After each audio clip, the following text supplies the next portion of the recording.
Right. Next up, welcome to this end of the town. I've had a bit of a kamikaze ride here when I've come from nice little Carlton where everybody drives on the roads properly. Come down here and there's cars whizzing there and whizzing there, and I didn't know John was on a motorbike. You need a motorbike, John. I'd have probably come with you. But yeah, I'll pay for you that. welcome to the meeting. Apologies for absence, we've got those. Chair, we've got from Joe Stoll and Councillor Tim Bowman is here. Thank you. And declarations of interests. It's mainly the only these guys who understand it. Having been through it. So no declarations. First item, particularly look at the minutes meeting, that's 20th of June. I think we're all probably present at that. And then move those from the chair, and if you're okay, we'll move on. Any points on that? Devon, I'm going to abstain on that because I wasn't here, so I don't know if they're approved. Okay. Ditto. Okay. So the rest of us agree. We still call it. Yeah, we are. So we'll move on to item 4, which is the draft statement of accounts and the narrative report. And it's the Chief Officer, Fire Officer. So we'll pass over to Tom. Tom's going to do it. Okay, so thank you, Chair. Yes, so this report is just to present the draft accounts for 24-25 for consideration by the committee. So just to get, as the background says in 1.3, once the audit has been completed, the final accounts will be represented to the committee in January. Where I'll be requesting approval for sign off by the head of finance and the chair of this committee. So just as an overview, obviously their accounts, they contain 4 core statements. So within paragraph 2.2, it just confirms that our total usable reserves was 11.6 million at March 25, which is split between the general fund reserve of 5.1 and then earmark reserves of 6.4 million. So, and then the one thing just to highlight to the committee, when we presented the provisional outturn report, as this is detailed in paragraph 2.3, we did say that the provisional spend was 772,000.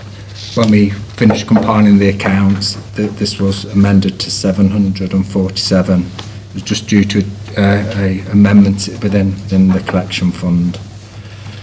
So the bullet points there just detail how that underspend was applied by transferring 621 to the earmark reserve, and then the drawdown from the general fund to balance the budget was not required. So within 2.4, that just confirms that the income and expenditure statement showed a deficit of 5.6 million, but obviously this is just an accounting basis, so it doesn't. That's not the cost to the taxpayer, because there are accounting adjustments in there. And then one thing we always like to point out to the members is within 2.9 is just basically obviously the narrative statement does give the members a useful overview of the accounts and the context which the fire authority is operating. And then the last thing just to confirm is accounts were published prior to the 30th of June deadline, and then the publication date for the accounts is the 27th of February 26. Okay, thanks, Tom. Any questions? No? Thank you.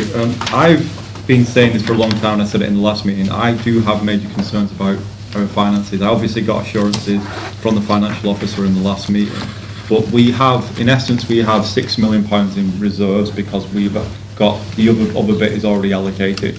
We've just agreed to spend £9 million on building a new fire station that we will be looking, I believe, at loaning that money, but we don't know what the interest rates are. everything that we spend at the moment is on the assurances that we'll be able to get the £5 council tax raised, but that's not being guaranteed by national government. At the moment, it's looking on a knife edge. That if we can't keep getting our £5 council tax increase, we could be unstuck. Are you able to give us assurances that that isn't the case? Yeah, well, so we are at the minute going through the budget process for 26-27, and like you've confirmed, we're not at present. We don't know if council tax will be capped at 2.95 or the potential £5, because we are whether that be confirmed as part of the budget announcement, or we'll have to wait for our settlement funding. I know within the wider fire and network, there is an assumption within majority of other fire services that the £5 precept will be a option for us as an authority.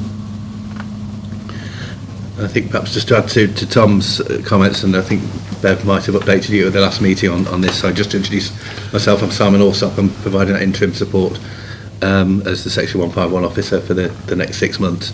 And just a bit of background to myself, for those who don't know, I formerly the Director of Finance for Derbyshire Fire as well, and worked closely with Nottinghamshire over a number of years, so I'm aware of the position coming into the role.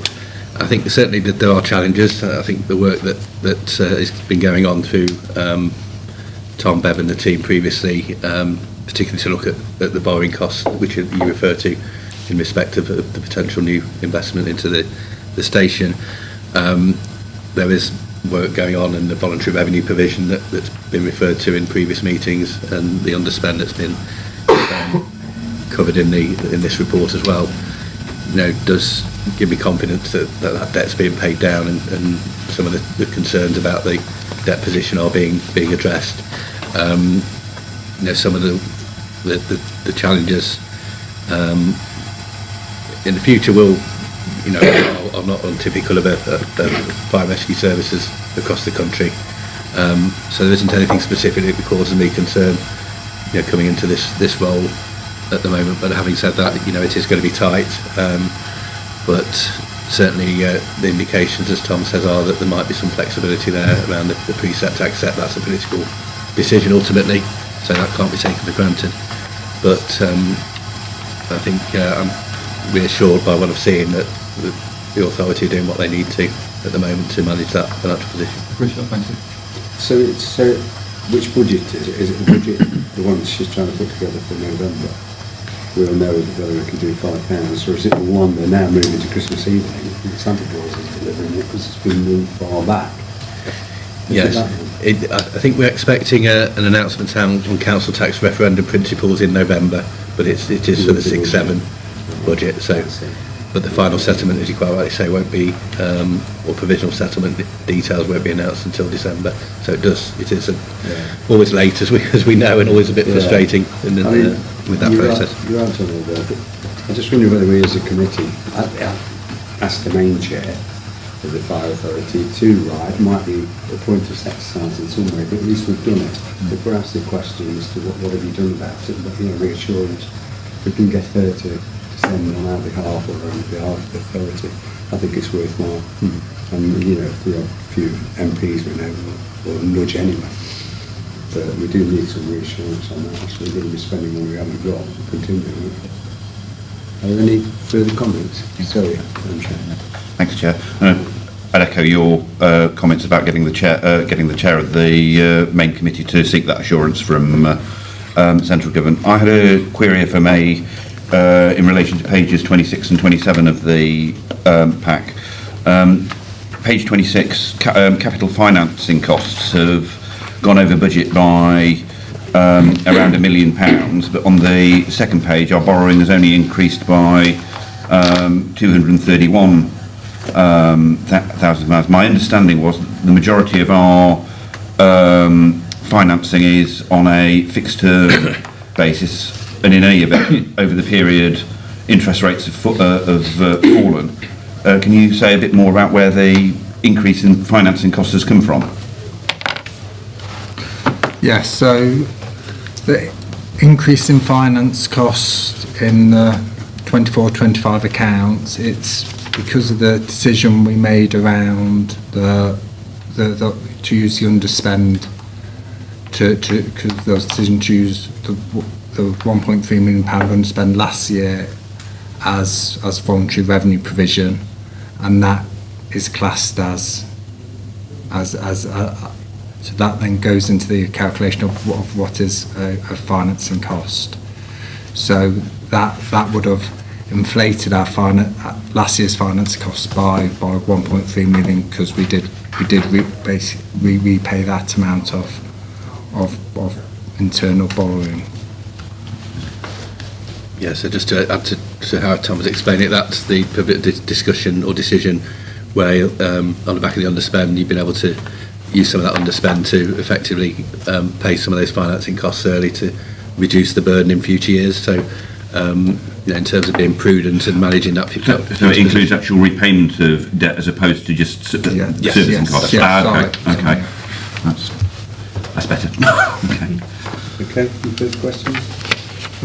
There are none, so we'll move that. That's on page 9. Are we all in agreement? We're all in agreement, thank you.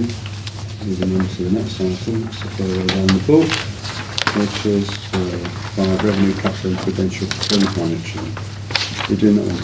Yes, it's me again. Thank you, Chair. Yeah, so this report just has 3 recommendations, just to scrutinise the financial forecast and approve the strategy to enable us to use underspending year to fund capital financing. So, which will again kind of touch on what Council's last question was. So that will, when we do the 25-26 accounts, that will like inflate our financing cost, and then also to approve the slippage within the capital programme. So to go into the detail of the report, so within I'll start paragraph 2.1. So when we did the August monitoring, we had a forecasted underspend of 1.1 million for the financial year. A large proportion of that is in relation to our what we call our medium revenue provision budget, which is our repayment of debt. Obviously, that underspend has been reported to Finance Resources Committee and Fire Authority as part of, because the impact of that is due to the use of underspend last year and the MRP review that's been carried out this year. So what we're asking the committee is to allocate 800,000 of that underspend from the minimum revenue provision to capital financing. So we'll get a similar revenue benefit going forwards into 26-27. So on the basis that environment's approved, it'll reduce, as set out in table 2, our net underspend to just under 300,000, which will mean we don't have to use the budget pressures earmark reserve of 261,000, and the 27,000 balance will go into our general reserve. So I'll just highlight the main revenue variances. So within employee costs, we've got an underspend on whole time pay. Again, this is as we've reported previously. We are under establishment within whole time, but then we have got a forecasted overspend on uniform pay of 380,000. This has arisen due to the pay settlement being higher than what we put in the budget, and we did approve a vacancy factor, and the actual level of vacancies has been lower than what we forecast.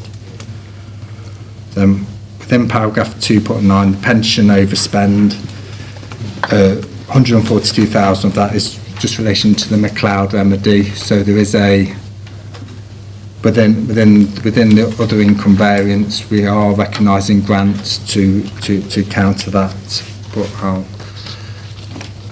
then the other area with a large variance, I'll skip to paragraph 216.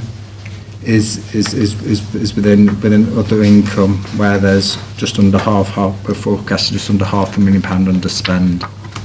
950,000 of that is surplus treasury investment income on the basis we've received a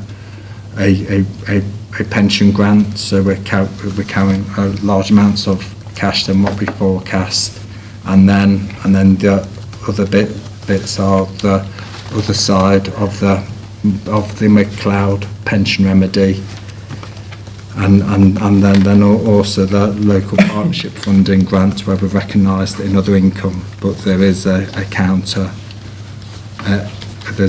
expenditure.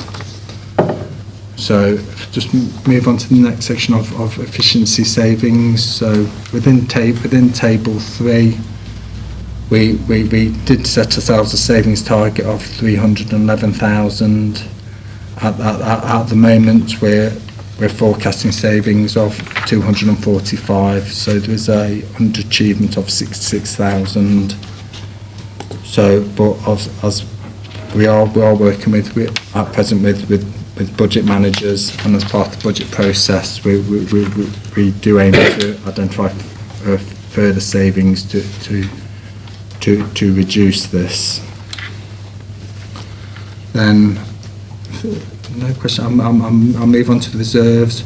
One thing I hadn't noticed in paragraph 2.19, where it says 9.4 million, but that figure has been should have been updated to match the table below. So apologies. It should be the 10.6. So if I just go in within table 4, we did have reserves of 11.5, and we are now expecting a balance of around 10.6. So the biggest movement of that is due to the emergency services mobile communications programme, where we were holding the money for a specific purpose, but that has been returned to North Yorkshire. And so within paragraph 2.21, so we are forecasting the general reserve to be 5.1 million, which is above what the approved minimum was at Fire Authority in December. But obviously, as part of the medium-term financial strategy, we will be doing a review of our reserves, and we'll be taking the paper to December's Fire Authority to recommend the appropriate levels. And then within the capital programme, we've got an approved budget of 10.6 million. So, but then we're requesting net slippage to slip 1.3 million pounds of expenditure. So the figures in table 5 have been revised to following the additional Stockhill rebuild costs. So following approval of recommendations, the forecast will be reduced from 9.6 to 9.4 million. So again, I'll just touch on the major movements within the capital programme.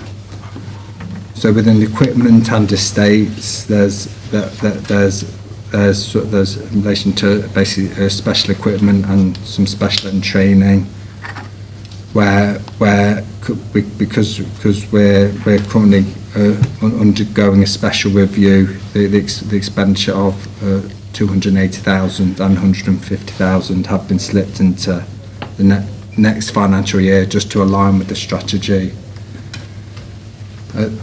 Stockhill, the rebuild of Stockhill Station, the project has been reprofiled following the decision at September's Fire Authority, and that slipped 579,000 into future years. And then the same situation as we have got with our specials, our energy reduction and decarbonisation. A strategy is currently being drafted, and therefore the spend has been slipped until completion of the strategy. So one thing just to point out in paragraph 2.26 is that we have received the capital receipt for the forum headquarters. And we are forecasting to apply that receipt to our capital expenditure this financial year. The last section just on Prudential monitoring. So within table 6, we are within the approved indicators on all but two items, which I'll just point out. So under the local indicator section, where it says the upper limit for internal borrowing as a percentage of the capital financing requirement, we did set a limit of 20%, but we're forecasting just over 22%. But as we've noted in below the table in 2.29, as we go through the financial year and if we get more slippage, we expect our March position to be under this 20% figure. And then the proportion of net debt to gross debt, we did set a low limit of 50%, but we're currently at just under 30%. As I touched on earlier, this is because we received a pension grant, so we are carrying higher level of investments, as I mentioned earlier, where our treasury income is overachieving on our current forecast.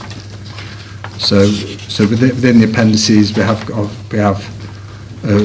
set out more detail of our reserves and our movements, and also we've itemised the capital programme items.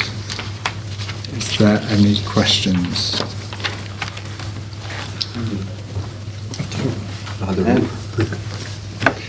Yeah, I was fortunate. I sat through yesterday, so I haven't really had time to get into this, and I'm standing.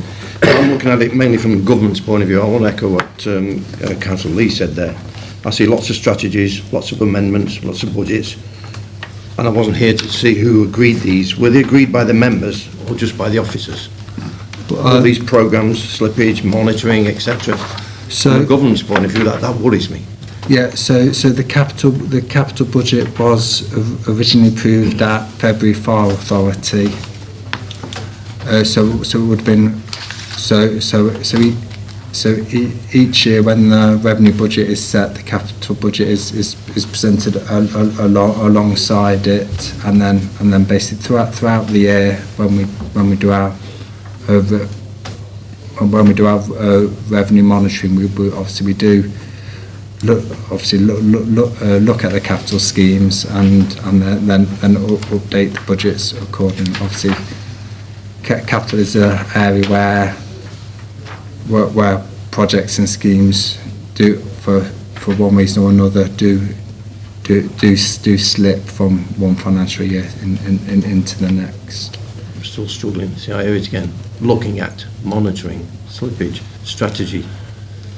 I mean, I think just to add to what Tom said, anything that has a financial implication will be brought to the appropriate committee and indeed full authority in line with the Constitution. So Thank you. the Constitution and scheme of delegation will set out all What I the needed to hear. Thank you. responsibilities that the authority and officers have, and anything over, significant, certainly in the capital programme, and any projects that are proposed, any schemes that, from an IT perspective, will all come through the authority for approval.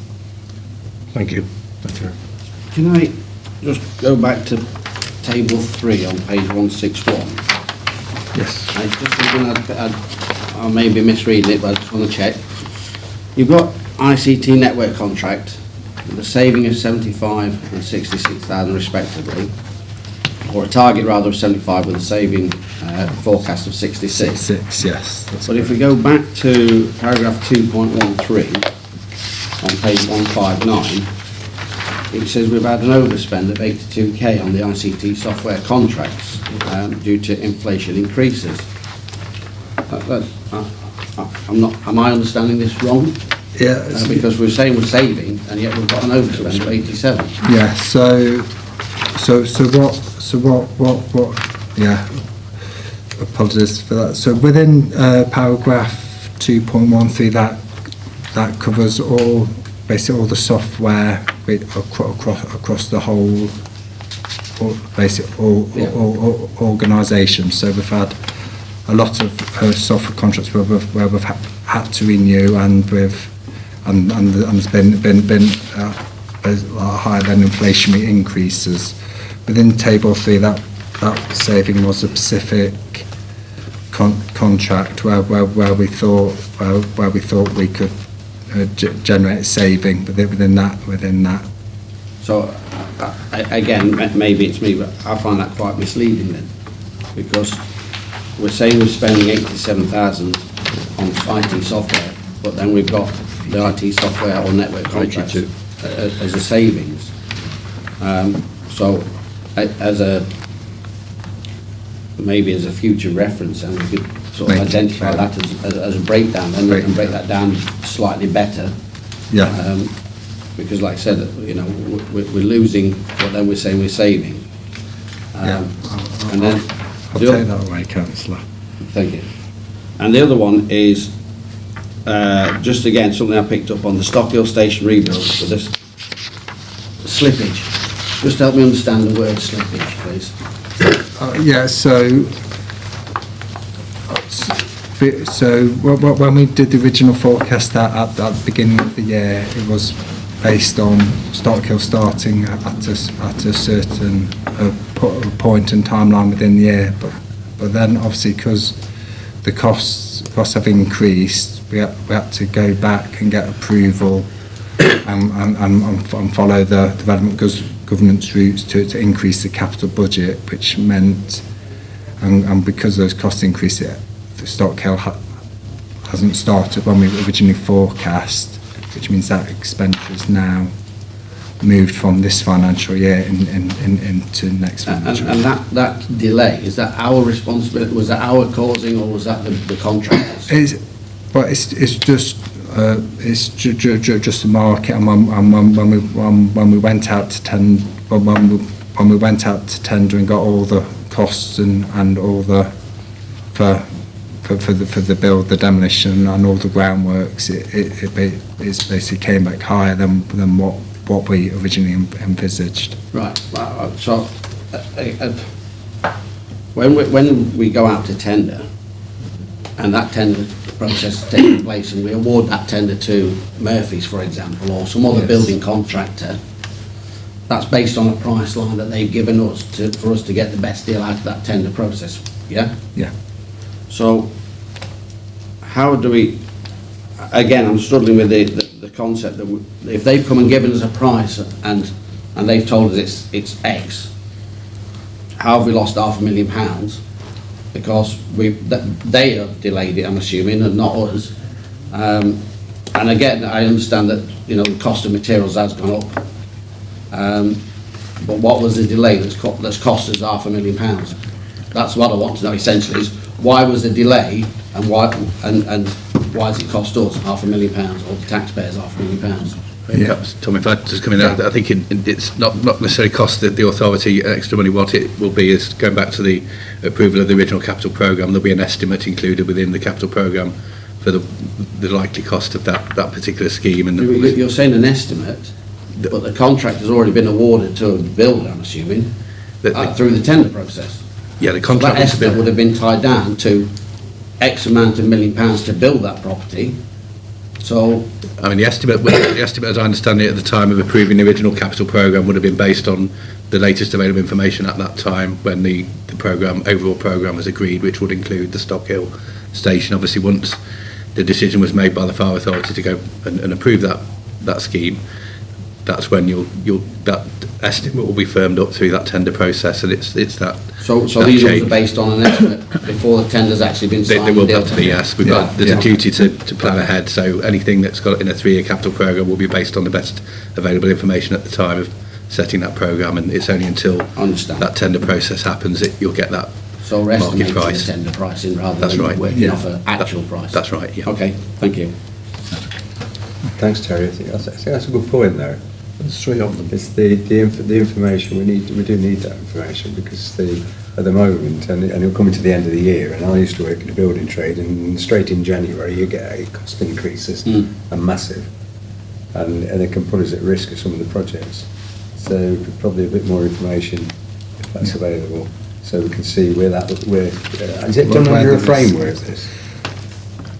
Stockhill was done on a framework, yes. Yeah, because they can be good and they can be bad. But, yeah, we can take note of it. Yes. Anybody else? No one else? Okay, I'll move that recommendation. It's on page 155, the 3 bullet points here. Can you move that? Seconded, agreed? Agreed, thank you. Moving on. Script, where are we? Corporate risk management. It's me, thank you, Chair. You've got your- So this is the periodic corporate risk management report that's presented to the Finance and Resources Committee. We bring the corporate risk register every 6 months to identify to members the risks that are assessed as presenting either a very high or a high risk to the authority. The format of the report will look slightly different to those that have been presented previously, and that's because the service has moved to align our internal risk register with the new National Fire Chiefs Council Emergency Preparedness and Resilience Risk Assessment. There's been a number of reasons that we've taken that decision. Primarily, the National Fire Chiefs Council template aligns with the Government National Risk Register and also complies with the fire standard for preparedness and resilience and the ISO standard as well. So we're getting an alignment between nationally identified risks, the appropriate working standard, and then how that is being considered internally in the organisation. The way the National Fire Chiefs Council Risk Register works is it provides a baseline template and identifies 10 areas of risk. We've then undergone a local exercise and have identified 2 additional local risks which are set out in paragraph 2.3, and they are the replacement mobilising system and firefighter pensions. In terms of governance and process, the corporate risk register is reviewed monthly by the strategic leadership team, and each of the areas of risk is overseen by a principal officer. So the remainder of the report from 2.6 onwards sets out the areas of risk that are identified as very high, of which there are none, and then we've got 4 high risks which are identified, which I'll just take you through. So Section 2.9 onwards talks about the replacement mobilising system.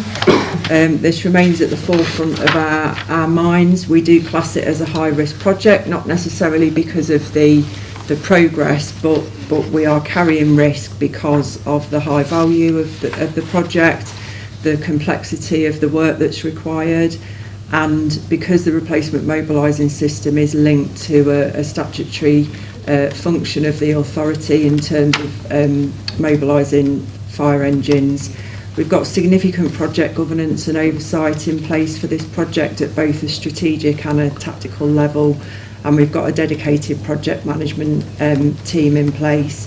We have seen some changes of personnel and some short-term vacancies within that dedicated project team, but the assessment of risk indicates via the project's own risk register that that's not likely to impact on project delivery and is manageable within the project at this time. The second risk to draw your attention to at 2.11 is firefighter pensions.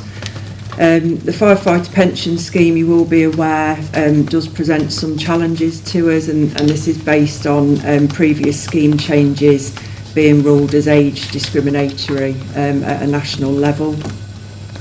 Again, pensions risk has got its own dedicated governance structure in place, including a project risk register and scrutiny and oversight via the pensions board, which has member attendance there. The national guidance that we continue to make use of does mean that this area of work is highly specialised, is extremely complex, and because of the period of time that the pensions challenges have been going on for, we are seeing some workforce planning and succession challenges, both locally in service with retirements from people who have been involved in this world for a long time, and also at a regional level as well, and that has impacted on our ability to meet some statutory deadlines in this area. And section 2.13 sets out the impact of that. So we have reported a breach to the pensions regulator, and this was caused by a failure of the scheme administrator to meet statutory deadlines which were associated with publishing remedial benefit statements to pension scheme members. And additionally, we've received 145 what are called IDRPs, so internal dispute resolution procedure cases. So they have been addressed and responded to individually by the service. In terms of our ability to set a balanced budget, from section 2.14 onwards, we are still indicating this presents a high risk to the authority. We've already discussed this morning the anticipated additional £5 council tax flexibility, which members may have the opportunity to consider if it's awarded. And 2.15 goes on to explain that there does remain significant forecast budget gaps for 26-27 onwards, and we've got increased uncertainty around the funding position whilst the national funding reforms are implemented also. And the final high risk to draw your attention to is at 2.17, and that relates to cyber threat. The risk of a malicious cyber attack remains a significant threat across both commercial and public sector bodies, and we continue to have a number of risk mitigations in place to monitor, test and manage this on an ongoing basis. So I'm happy to take any questions if there are any. John? Just a quick one. I've noticed that the loss of ICT isn't on a high risk. With what's happened at Jaguar Land Rover and the national government stating yesterday that we're being attacked by, I won't say which national government, but on a daily basis, do you not think that ICT loss could be something that could happen in the future and should be a high risk? Yeah, so that's covered really under the cyber threat risk at 217. So yeah, thank you. Sorry, I missed no that. worries. Thank you. That's okay. Same again, 'cause I think we discussed it, sorry. John and then Jim. Thank you. Every meeting I've been to, either here at HQ, pension has been mentioned. Yeah. So, I've done a little Google search on it. So could you just give a very brief layman's term explanation of what the big issue is with the pension, and have we got guarantees that it's going to be stopped and going forward we're not going to continue with these problems? So really briefly, Okay. what's the problem? Because I'm seeing age discrimination and things like that. So the firefighters' pension scheme, for affordability reasons, has been through a number of iterations over the years, which have changed contribution rates for both employers and employees, and also retirement age. And along with a number of other public sector pensions, have moved from final salary schemes to career average schemes. Yeah. Because of the way that the changes were enacted, colleagues who had been on the original firefighters pension scheme, when they were transitioned onto what was the new scheme at the time, they applied a tapering. So the closer that you were to retirement, the more protected you were when you were moved on to the, at the time, new scheme. Subsequently, that was a national decision, it was nothing to do with us here locally, but because the way that the firefighters pension scheme is administered, each service administers their own scheme, albeit to national rules. So ultimately that decision was found to be discriminatory on the basis of age, because older people who were closer to retirement received more protection than younger members who were in the same scheme. So what that has meant is that we have been through a number of years now of highly complex calculations and arrangements, where basically what it meant was everybody got put back onto the new scheme, and there are a number of options that are available to members in terms of making additional contributions, and there's been a huge amount of recalculation that's needed to be done. That has then raised further issues to do with the tax implications around that. So what we're finding happening is that a decision being taken, remedial work's being done, and then further issues are being identified. So that's why it's been going on for quite a number of years. Running alongside that, there were also some other issues which were identified in terms of the eligibility of on-call firefighters to be part of the firefighter pension scheme. So that's another thing that's running alongside it. It will come to an end at some point, but it's likely to go on for a while yet.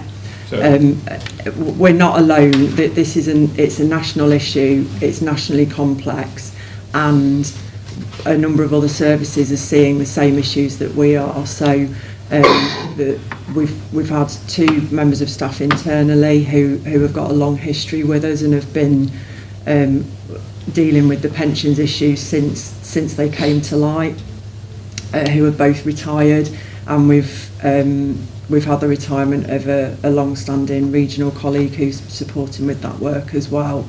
So they are looking at what they can do nationally to nationally coordinate the activities around pensions for all fire and rescue services, because we're not the only authority who is in this situation with risk. presumably it ends when all of the old staff have moved on and retired, and you're only dealing with new staff who are on the defined contributions pension.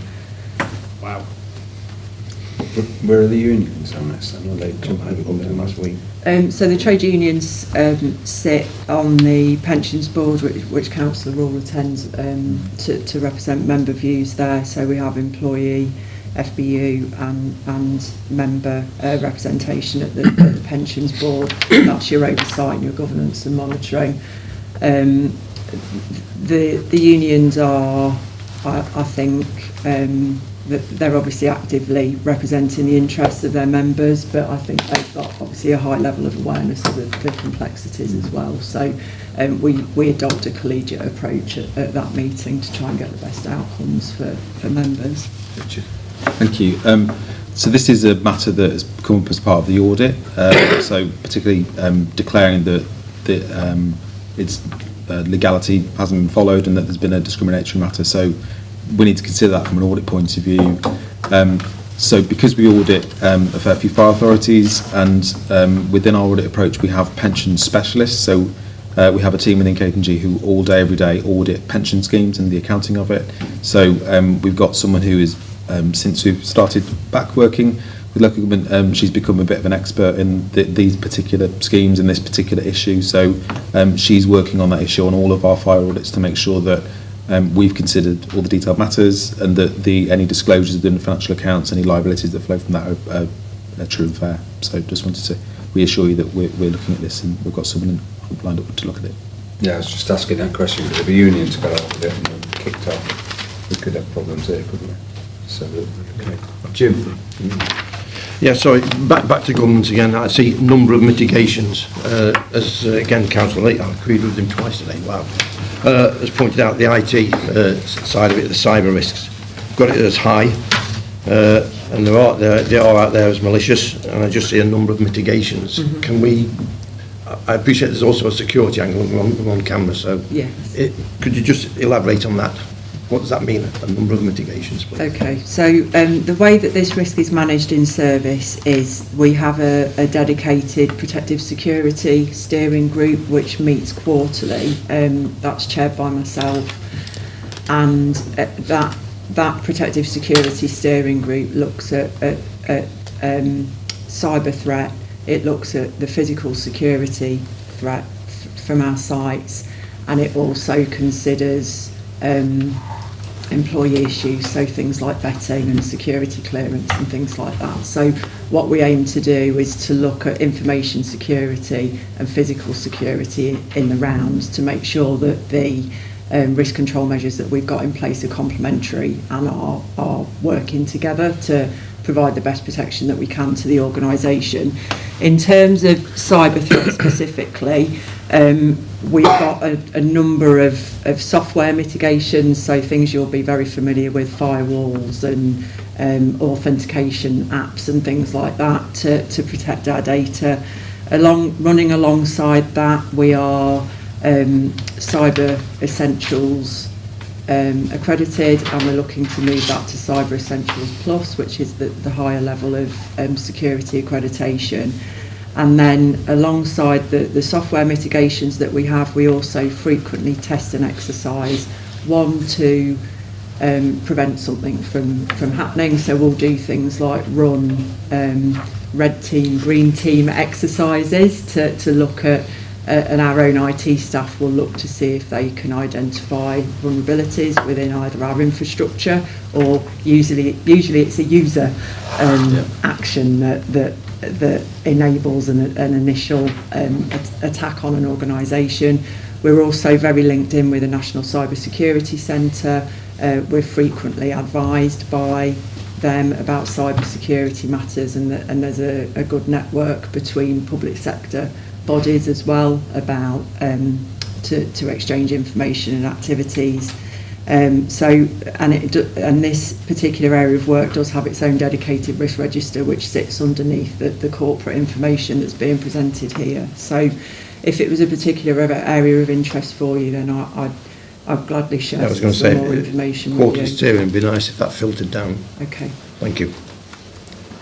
Just a quick one. I think the last meeting we spoke about the new communication system. Yeah. And the implementation of that, or the not implementing it because there was some delay with, I think the contractor did pull that, or we were pulling out. Oh, right, okay. Where are we with that? And where do we see that as a risk factor? Was it the emergency services network? It's what we call the airways system replacement, wasn't it? That's it, yeah. So there is a lot of activity happening nationally to wind that project back up. So it's been running for a number of years and very heavily delayed from a national government perspective. The airwave contract has been extended, and there was a national court case which took place which was relating to the capping of costs for the public sector bodies who use the airwave system, which means that the price of airwave is managed up until a deadline date, which I don't want to give you because I might not know it exactly, but it's 3 or 4 years' time. Right. After that deadline is passed, basically the price cap disappears. So airwave will be able to charge, in theory, whatever they wanted to. So there is now a big gearing up of the ESN project again nationally. They've got a dedicated national team back in place, and the next stage of that project is that they're coming to do readiness surveys with fire and rescue services. So when we're attending a monthly meeting with the national group, and you can see there's a lot of traction and energy behind this project now to get it in and get it delivered. In terms of specific risks that it presents, we will have a communication system, whether it's Airwave or whether it's ESN. I think at this stage, and I'll happily bring some more information once we've got more certainty around timelines and things like that, if it's useful. At this stage, it's not featuring on our risk register. Once we understand a bit more about the implications, the workload, the sequencing and the timing, then it might be that I would choose to bring something back to the committee. We should know more within the next 6 months or so. Okay, it's just that the last meeting we attended, there was an uncertainty as to whether we're proceeding ahead with it or whether it had been sort of collapsed down. We're staying with Motorola and the Airwave system. It is definitely proceeding. Yeah. Okay. It's one we need to keep our eye on, though, Yeah. because the cost will just run away. Yeah. I was involved with it when I was on the police authority, and when Airwave came in, I think we had Airwave after it was so big for O2, wasn't it? It split them, didn't it? If I remember rightly.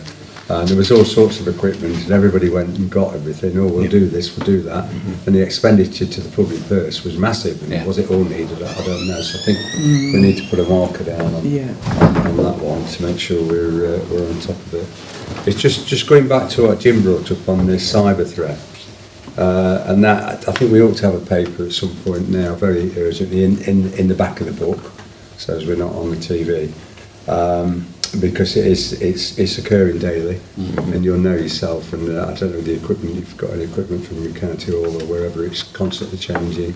I know myself from Gedling, and I've been in Europe this week talking to other councils, and it's getting a major problem now. I mean, you see, even on these little things, you see, you've got to log in, log out, do this, password the other. One is somebody's going to make a hell of a load of dough out of it, and the other is puts the country gets under threat, and that's the biggest thing. Yeah. So I think if we can have a detailed report that will be locked down, so that we I don't know, official secrets or whatever they call it now, but that at least we're in the know, because it's going to cost this authority significant amounts of money to combat some of this stuff which is now coming in from several countries. Okay. Yeah. Can we that's have fine. that? Yeah, We of agreed. course. So Yes, that's agree, as well. absolutely. My thoughts on it. Anybody else? Nobody else. So we'll move back. Got the recommendation on page 171, which is to endorse services approach, adding those bits in there. Are you agree? Agreed, thank you. I think one of the farmers are here nearly in a minute. Draft Orlish, your turn. Your turn, Richard. Thank you. Auditors. Thank you, Chair. So I'll take the report as read, but I wanted to say a couple of things. Firstly, about what this report's doing, the version that's in front of you today, and how that will fits in the wider context, because it's a bit complicated. And I also wanted to give you some broader context about the status of the audit and where we are. So this report is our annual auditor's report. This is something that I'm required to publish at the end of November every year, summarising the audit work that we've delivered during that period. The timing of that is a bit odd, because the timing of that is the deadline that's kind of always been in place for these reports. Back when we used to have to finish our audit by the end of September. So the idea is that you finish your audit in September, and then a couple of months later summarise the audit and anything else that you've done during that period. During the kind of period of delay and failures of audit reports to be issued in time, there was an agreement in particular last year that this report didn't need to be issued until you'd finished your audit work. So last year I issued this in February time, I think it was. So we finished our audit work in February, we issued this directly afterwards. But the NEO have deliberately removed that kind of allowance to just do it when you finished, because there was still a small minority of audits where the audit wasn't done, and so there was a really long period of time between reporting of auditors. So the purpose of this being in place is that every year the auditor reports something at least once a year. So going back whenever you had all the delays and you had long periods of time without reporting from your auditor, they now get this report. You have to say, what have you done? Even if you haven't done much, you've got to say what you've done. So that's why this report's here. The content of that, we think it's fine to publish it now, but we haven't finished yet. So there's a lot of caveats in it saying, we've done this bit, but we haven't finished yet, so we'll let you know. So what we're going to do is actually reissue this after we've finished everything else. We're not actually required to, but we think that's the most helpful thing for the public. So this version of the report, the reason it's draft is because I want it to be as helpful as it can be, and we are so well progressed with the audit, we actually think we're going to be even more progressed in a month's time. So what I want to do is, this is the version as at today, so this is saying the summary of where we are. I'd like for the, I'm not sure exactly how the recommendation's been worded, but what I'd like is for you to delegate approval to the chair and the Section 141 officer to agree a more up-to-date version in about a month's time, which won't be significantly different, but it may tweak slightly, just so I can be as up-to-date as I can. So that's what I want to do for this paper. And then I'll bring another version back in January time, which will be the final version that will kind of give the final conclusion of the year. So I just thought it helpful to set that out rather than just bring this paper to you and say, please approve it, because there's a bit of nuance in what I want to do. So this is the current version as of today. I want to tweak it and publish it at the end of November. That will go on your website. It's the public version of our reporting. And then I'll reissue it again once I've done the full work in January. That's really helpful. So that's the timeline. In terms of the content of this report and the nature of it, so if I go through to page 4, that's the exec summary, so that's page 183 of the pack.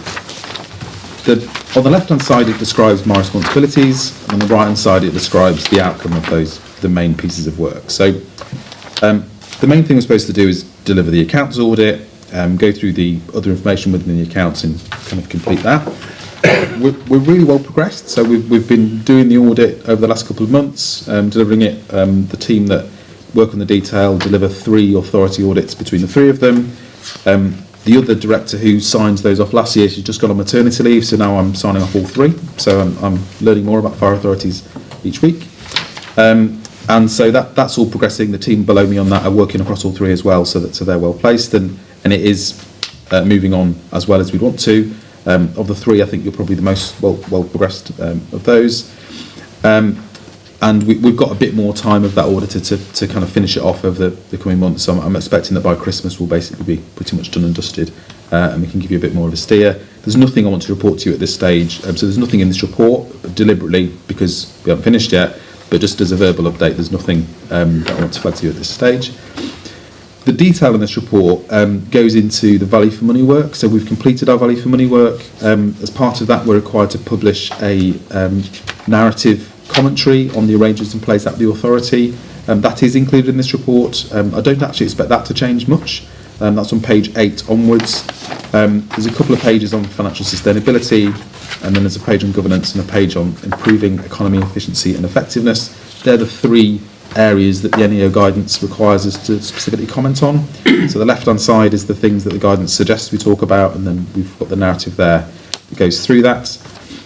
Just picking up on some of the points that you made earlier and asked questions about in terms of financial resilience and things like that, we add out there our view of the world in terms of that, and overall it's we don't have concerns to raise. So as a summary, the fact that the last couple of years you generally have achieved a small surplus against your budgets, and your medium-term financial strategy includes a lot of detail so that you as members can be aware of the fact that if you don't get the £5, you'll have to make other decisions. That's kind of good practice, so that you're well informed when you're making financial decisions. So that is our summary of the view of how things work with the authority. So no concerns that we're reporting as part of that. The last thing I'll touch on, which isn't actually within here, but I did touch on it last year, just talking about the kind of whole disclaimer and backstop process. If you remember, you currently don't technically have any assurance about your accounts because they were disclaimed for a couple of years before we took over. In our first year, we did a lot of audit work, but we weren't able to solve all the problems going backwards, so we still had to issue a disclaimer because, in effect, we ran out of time when the deadline came. And unless some work happens about the period that there wasn't an audit, that will keep going forever because we can't fit in 3 years worth of audit in one go. We kind of will do the year that we're doing, so that there needs to be something to happen to solve the kind of background issue. The NEO have issued their guidance. We've been through that. We're content we have an approach that complies with that. Our auditors have now been trained on that, and basically we are moving forward with delivering that piece of work. And so my expectation is that between now and Christmas we'll be able to do our risk assessment of those periods, so to go through all the details of the time before we were auditors, when you had the previous auditor in place, that for a time that you didn't get an opinion, just a sense check. And what we're looking for there is risk and material error that, not necessarily in the accounts that we're audited, so we're not auditing those accounts, but we're looking for material error on the accounts that we are auditing. So the way they're supposed to, a lot of the stuff that's in the accounts kind of comes and goes. So if your payroll number was wrong in one particular year, that won't necessarily have an impact on your current year's accounts. It needs to kind of hang around, because the payroll number 3 or 4 years ago, that's been and gone. So you're looking at the accounts that are in front of us. So we will do that work. I expect to complete that risk assessment, and my kind of hunch, I don't know this for certain yet, but given the nature of the authority being one service, looking back at your accounts before I took over, I read them all, and they kind of haven't been vastly different to the ones that you've got now. I'm hopeful that we can get through that work and do work to then be able to give you a much more detailed report in January about the way forward. We're not going to be able to say, okay, everything's fine now, we can issue a clean opinion, just because of the way in which financial reporting works. Even if it gets to the point where I'm happy that there's no risk and material error and I'm able to give a clean opinion on your closing balances, it's still going to take a couple of years for that to work through the accounts, just because of the way in which account balances unwind into a following year. You've got comparators going between years of accounts. It will take 2 or 3 years for that to work through. But I'm hopeful that we have a way forward to be able to resolve that riddle and get you back to a more normal audit that only covers one period. And if everything goes okay, you get a clean opinion at the end of it. So that's just a kind of sketch of the next few months. We'll be able to give you a much more detailed report in January. But this report kind of stands on its own, giving an update. So happy to take any questions. Thank you, that's very clear. Terry? I've just got one. What's the solution to getting as a clean sheet then, and getting past this backlog of the problem? So the solution in general, so auditing standards require you to do a risk assessment, so to look at the thing that you're auditing and decide whether there's a risk of material misstatement or not. If you then think there's a risk, you're then required to do some work to address that risk. So that's the headline thing. So the first thing is exactly that. So we're going back across the period that you didn't have an audit opinion of. We're going to do a risk assessment of that period. So the way forward is that we look at lots of meeting minutes, go through all your finance reports for every quarter, going back across that, just to gather some information and to understand how things have worked. Analyse all that data to work through and see whether there's anomalies within things. So if in a certain year you had a massive underspend on capital that looks odd, we'd want to then look and do some work to understand, well, why has that happened, what's going on. So we'll do that work, do some analysis, and then once we've done that piece of work, we'll have a list of things that are, these are the risks of material misstatement that could impact your current year's accounts relating to that period in the past. We then will come up with an audit programme to respond to that, which would just the same audit response really. So if we think the one thing we need to be clear on is whether you've put things as capital cost or revenue cost, so you put it on your balance sheet, you put it in the revenue, then we'll just test, we'll go back 2 years and test it. So that's the thing there, and then we'll do that in the normal audit way. We'll then look at the results, and then once you've done that, you've done your risk assessment, you've done stuff to respond to the risk, and then you've kind of got an answer, and then I have to consult with all the people with really big brains in my firm to work out how to put that into the legal reporting, and then we kind of report that and move on. What's the timeline on that, do you think? So every audit will be different. So the timeline... Can this be running concurrently with our current auditing process then? So we have like a separate team that could do the backlog work that needs doing, and then we continue with our up-to-date and process timeline? So all audit firms will do it differently. All auditors will have different approaches. Our aim is that we don't want to get further behind. So we see it as a really important thing to do your audit work for your current year first, and then once we've done that, move on to the backlog work. because the backlog work is always going to be there. Yeah. It won't move around. We don't want to do the backlog work, but actually cause an extra error by, we didn't get round to auditing staff costs for this year, because then we still have to disclaim because we haven't done it. And then next year we're going to have to do more backlog work because there's an extra year of backlog. So the idea is that you do the current year and then move on to the backlog. We're using the same audit team because we think they're best placed to do it, because they understand the authority. So that's the approach that we're following. I'm hopeful that we'll be able to do, at the very least, the risk assessment by Christmas, and then, depending on what comes out of that, I'm hopeful to be able to do that before we report to you in January. Okay, thank you. Okay, Jim. Just a general one, you've half answered that for me. But auditing's in arrears, catching up, Yeah. and you'll do a prediction obviously as well. So as auditing's in arrears, and yet we've covered several high risks previously. So we get to the VFM. Yep. VFM has to be current and based on what we've seen, but also has to forward project. And I'm guessing we've got a medium term. So do you do all the VFM this way? It says no significant risks here. There must be some if we've got these high risk things hanging out in previous pages. Yeah, so that's a good question. My responsibility is to look at the authority's arrangements in place to deal with those things. So me saying that there's no significant weaknesses isn't saying everything's fine. And when we do the reporting, in particular for VFM, the narrative hopefully isn't as straightforward as saying everything's fine, because I'm interested in whether the arrangements in place to deal with your financial challenges contain a significant weakness or not.